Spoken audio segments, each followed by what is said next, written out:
تھوڑی سی جو ہے وہ اس حوالے سے آبیاری کی جا سکے یا بچے کو سمجھایا جا سکے کہ بچہ کس انداز سے جو ہے نا وہ اس چیز کو جو ہے وہ کر سکتا ہے یا کیسے اپنے ذہن میں رکھ سکتا ہے، اور پھر جب وہ اگلی کلاس کے اندر جائے گا تو لازمی طور پہ اس کو جو ہے وہ اس کا فائدہ اور اس کی جو ہے نا وہ بہتری ہوگی۔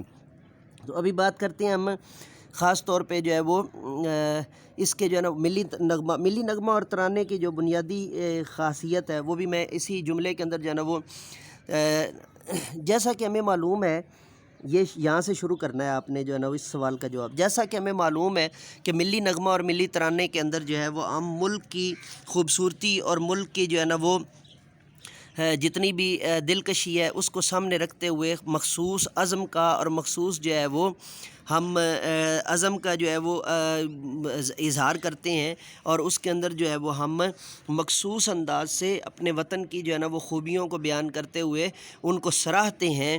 تو اور اس کے ساتھ ساتھ ملی نغمے کے اندر جو ہے وہ ہم اپنے عزم و جو ہے نا وہ مصمم ارادہ اور اپنے جو ہے نا پرعزم ہونے کا جو ہے وہ اظہار کرتے ہیں، اور اس کو گا کر اور اس کے ذریعے سے ہم خوشی منا کر جو ہے نا وہ اپنے ملک کے ساتھ جو ہے وہ ملک کی جو ہے نا وہ وطن سے ملکی محبت کا یا وطن سے محبت کا ہم اظہار کرتے ہوتے ہیں۔ یہ 3-4 لائنیں آپ نے لکھوانی ہیں، مزید آپ اگر آپ جو ہے نا وہ بہتر کر کے اس کو اگر کامنٹ میں بھی جو ہے نا وہ ڈال دیں تو باقیوں کے بھی کام آ جائے گا، ٹھیک ہے جی۔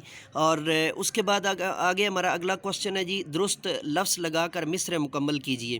اچھا، اس کے اندر جو ہے نا وہ آپ کے لیے کلو جو ہے نا وہ بڑی آسانی سے جو ہے وہ اینڈ پہ دیا ہوا ہے، اگر آپ سامنے دیکھیں تو آپ کو جو ہے نا وہ الفاظ نظر آ رہے ہیں، ان میں سے جو ہے نا وہ آپ نے چن کے لگانے ہیں، تو میں پہلے لگا کے پھر ساتھ ساتھ آپ کو جو ہے نا وہ بتاتا جاؤں گا۔ پہلا ہے جی میرے کھیتوں کی، تو آگے خالی جگہ ہے، میں لال یمن، تو یہاں پہ آئے گا جی مٹی، میرے کھیتوں کی مٹی میں لال یمن، یہ لفظ مٹی ہے، اس کو مٹی پڑھنا غلط ہے، ٹھیک ہے، لہٰذا آپ نے بچوں کو مٹی پڑھانا ہے تاکہ اس کے جو ہے نا وہ غلط پروننسیشن کا کلا کما کیا جا سکے۔ تو یہ لفظ کیا ہے جی؟ مٹی، میرے کھیتوں کی مٹی میں لال یمن، میرے کھیتوں کی مٹی میں لال یمن، میرے کھیتوں کی مٹی میں لال یمن۔ اور دوسرا جو ہے اس کے اندر بیان کیا جا رہا ہے کہ میرے ملاح لہروں کے پالے ہوئے، دوسرے میں کیا بات کی جا رہی ہے؟ میرے ملاح لہروں کے پالے ہوئے، اس میں خالی جگہ میں کیا آئے گا؟ ملاح آئے گا، اوپر والے پہلے میں کیا آنا تھا؟ مٹی آئے گا، میرے کھیتوں کی مٹی میں لال یمن۔ اور دوسرا ہے جی میرے ملاح لہروں کے پالے ہوئے، دوسرے میں کیا آ رہا ہے جی؟ ملاح آ رہا ہے، میرے ملاح لہروں کے پالے ہوئے۔ تیسرا ہے جی میرے جو ہے وہ اہل قلم، میرے اہل قلم،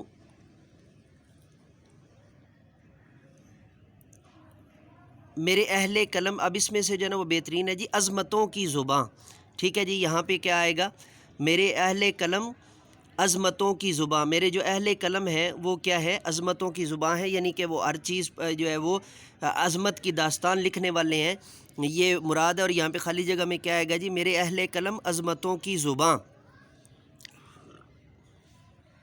اس سے اگلا جو ہے اس کے اندر آ رہا ہے جی میرے شہروں پہ، آگے خالی جگہ آ رہی ہے، اور اس کے اندر ہم نے جو ہے نا وہ ایڈ کرنا ہے میرے شہروں پہ سایہ ہے قرآن کا، میرے شہروں پہ سایہ ہے قرآن کا، میرے شہروں پہ سایہ ہے قرآن کا۔ یہاں پر جو ہے نا وہ کیا بات کی جا رہی ہے جی؟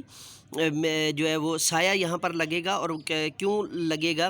اس لیے کہ پاکستان کو بنانے کے لیے جو بنیادی مقصد تھا وہ تھا لے کے رہیں گے پاکستان، بن کے رہے گا پاکستان، اور دوسرا جو اس کا مقصد تھا پاکستان کا مطلب کیا؟ لا الہ الا اللہ، پاکستان کا مطلب کیا؟ لا الہ الا اللہ، تو اس کو سامنے رکھتے ہوئے یہاں پر جو ہے نا وہ یہ چیز جو ہے وہ بیان کی گئی ہے۔ اور آخری میں لگے گا جی میری مٹی کو سونا بناتے رہیں، آخر میں کیا لگے گا؟ میری مٹی کو سونا بناتے رہیں، آخر میں کیا لگے گا؟ میری مٹی کو سونا بناتے رہیں، آخر میں کیا لگے گا؟ یعنی میری مٹی کو، اس کے بعد خالی جگہ میں کیا لگے گا؟ سونا بناتے رہیں، میری مٹی کو سونا بناتے رہیں۔ یہ تھا ہمارا آج کا پیج نمبر 49 کا لیکچر۔ ٹیچنگ پوائنٹ معلمانہ نقطہ جلدی سے پڑھتے ہیں کہ جو ہے وہ برائے اساتذہ مشکل الفاظ کے معانی یاد کروانے کے ساتھ ساتھ بچوں سے ان کے جملے بھی بنوائیں، مشکل الفاظ کے معنی یاد کروانے کے ساتھ ساتھ بچوں سے ان کے جملے بھی بنوائیں تاکہ روزمرہ زندگی میں بچے ان کا بہتر استعمال کر سکیں، ٹھیک ہے جی۔ تفہیم میں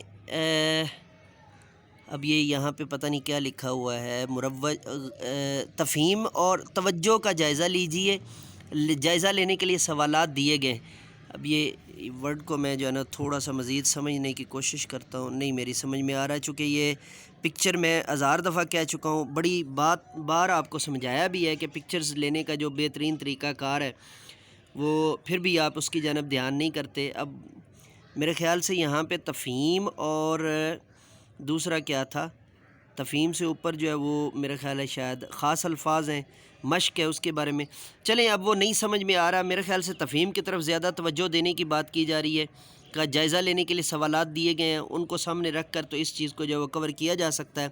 تو بارے دیگر آپ سے جو ہے نا گزارش ہی ہوتی ہے کہ جتنے بہتر انداز سے جو ہے نا وہ اس کو بھیج سکتے ہیں، اور جتنے بہتر انداز سے آپ اس کو بھیج سکتے ہیں تصاویر کو، اس پر فوکس کیا کریں.